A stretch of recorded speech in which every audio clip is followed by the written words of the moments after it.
Packing double hole in the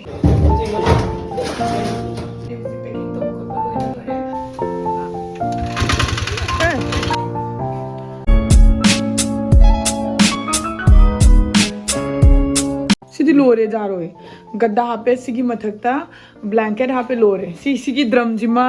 gadda ga blanket kana thangi rin kaim oi hi lady me amde karmai hap tori socha macha toina mapan de thoga mapan de thong thing jalang na tau chong la thuang do papang do baby shark ma sumai na hek thing ya bana de thing gri ba kamra hang do papa hey ka de hey hang do hey tra khang de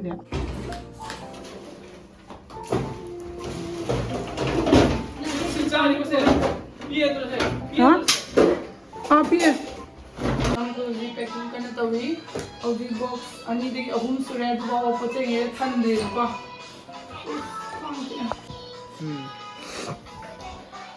adumya ako Audi ko ba tum de masi ina sai de poche happy ne ba drum se Audi ahum de ya ma ga musu na mari sure yum da karmai hip da nong de poche bona loi hachen gare aduga chula su kai su gas ki cylinder ne gas ki chula do du so hachen gare aduga huji karim leitre ko huji ne ne de chala ga cha do ni hayeng ju ne ne de chatari ngasi de ko yum da chare ko ado agi ki bawe da mayam kana yore comment to bramo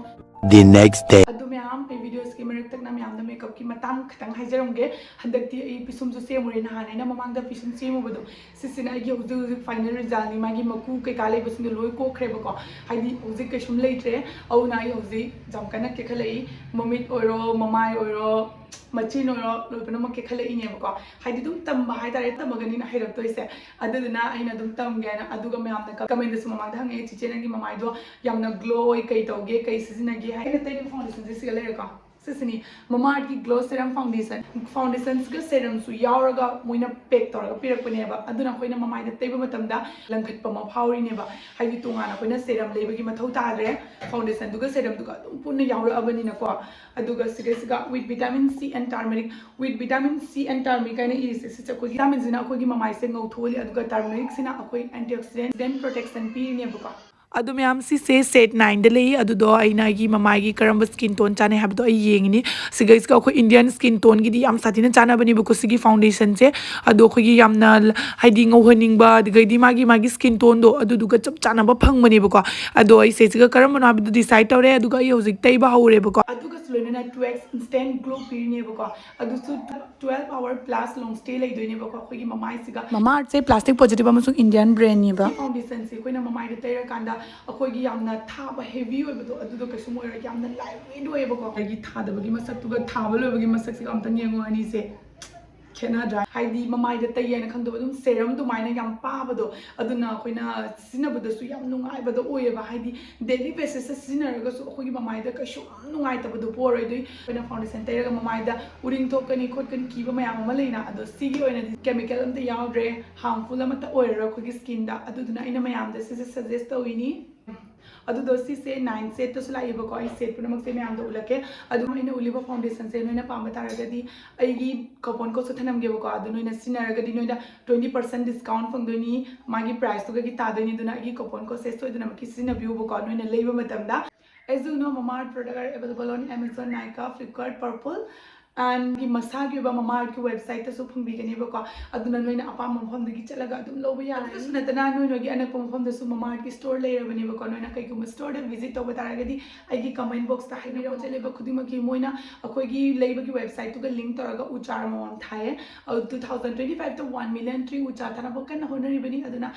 akoi gi environment da su yamna kana ba pi ribani mangna aduna ai gi oina di Mamaearth ki products se loina ma ki pame noina pama taragadi gi comment haibira mo ba ka na my channel da tram nok tri tumok lak pagi bhut male ado ei tumok lak padangai we dot to ba hori ba ko poche ngai putha ba hori ma ka de yenga lak ka ko gi gari la ko re poche packing to ba hori ba ko aje poche thangat khare oi marker puro wae mom jai na marker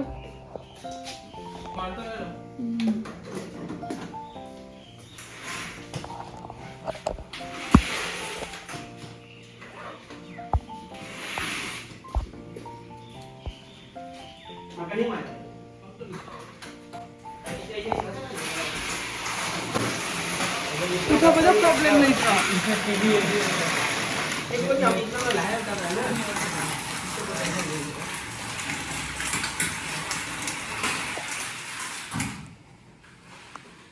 सिदा ngaire hoji adai leiriba poche sing sidi loina thanamani bako haidi puba yaroi ba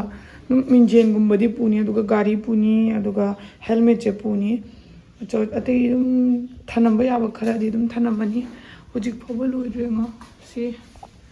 kanna packing tori makha da mamjai ni le pise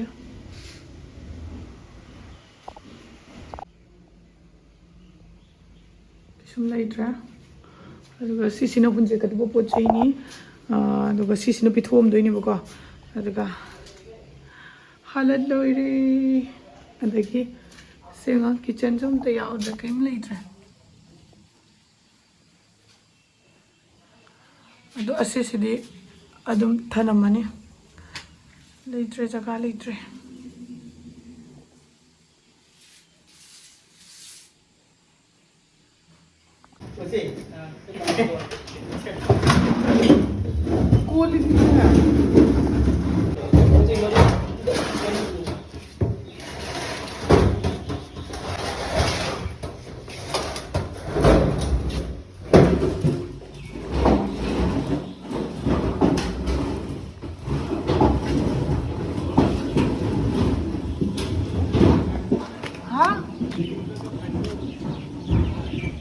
Pipe Hachan gramane Boarding lo gra uji. Oi chaki dore moi mom jahai kita ngara mo Uji chaki dore moi. matam hayeng chalani Moi jo hayang chakrani. adana khoi mam jaira na te he khoi mam एक थोड़ा सी टाना ये तो एकला problem हो गया start नहीं होता है आइए आइए हल्के टाने को रहता है एक सपोर्ट देने से हो जाएगा हाँ या बजारी भाई थे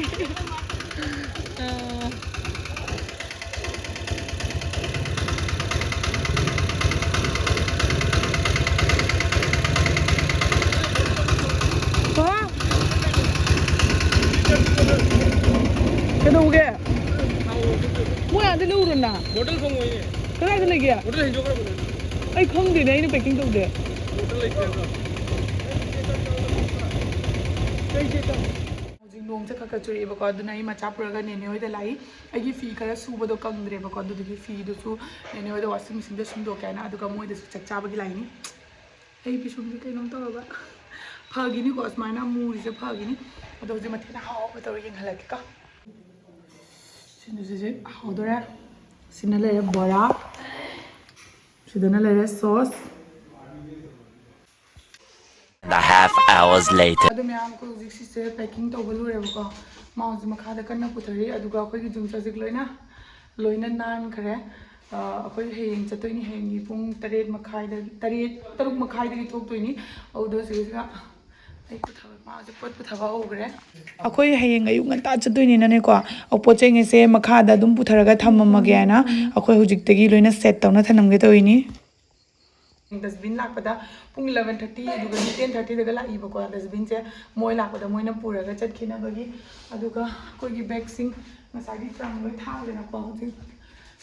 sigi poche khara se memory si se isa da loina raga chattoini phiron khara su leiri se suru bagi adum ya mapam se yam sathina miss tawni ba ko si se gi hana bedroom oira mapam ni kaina ningjang na bagi aina video siga tum punchi super memory oina le hona bagi ai video copy ni asiga ai gi hana gi bedroom ai gi hana gi kitchen kaina ne ko na hayeng ko na yeng na bagi haina yam sathina miss tawni packing to bukot pa loina lore ado bag me amse kamai pudano khangde ba ko khoi chatoi se hayeng ayu chatoi ni audana pochai bag me amse huchi quite packing to lori ba ko ma chatoi gari su sum smaina chauna dum puraga chatlani